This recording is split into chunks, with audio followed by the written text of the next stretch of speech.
ubongo wa mwanadamu. Sawa sawa? Na hiyo sehemu ya ubongo ndiyo yenye huwa inatumika mtu kufanya uamuzi. Tunaelewana? Tunapatana? Kwa hiyo ubongo yako hapa mbele hapa. Mama nitumie wewe. Mama nitumie. Kwa hiyo ubongo yako hapa mbele hapa. Hiyo sehemu hapa mbele ndio imepewa jukumu la wewe kufanya uamuzi. Sawa sawa?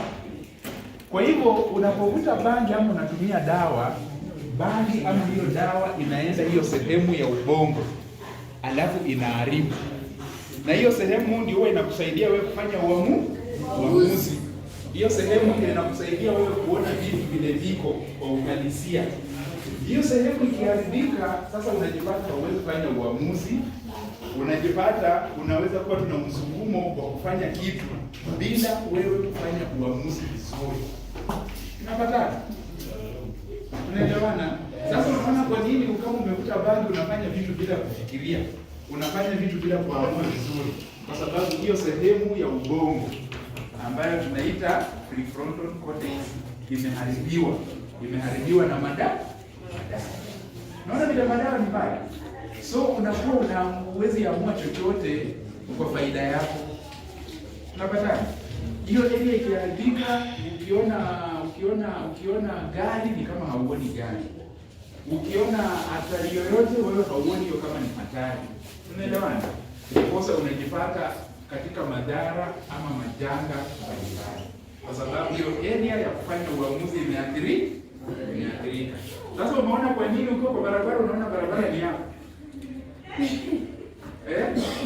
Umeona kwa nini mtu mkubwa akikuongelesha unaona ni kama unatoshana na yeye? Kwa sababu hiyo area imeathirika. Na inaathirika na dawa. Iposa tuko hapa kuambia ili hiyo area yako ya akili ama ubongo irudi kuwa sawa.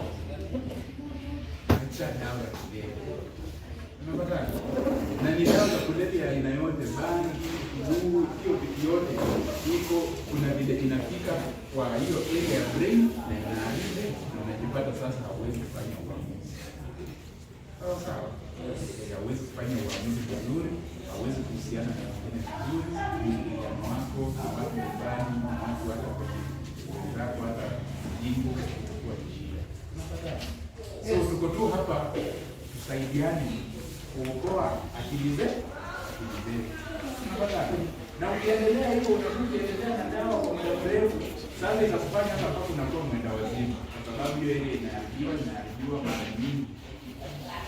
Unaelewana? Unaona kwa nini tuko hapa?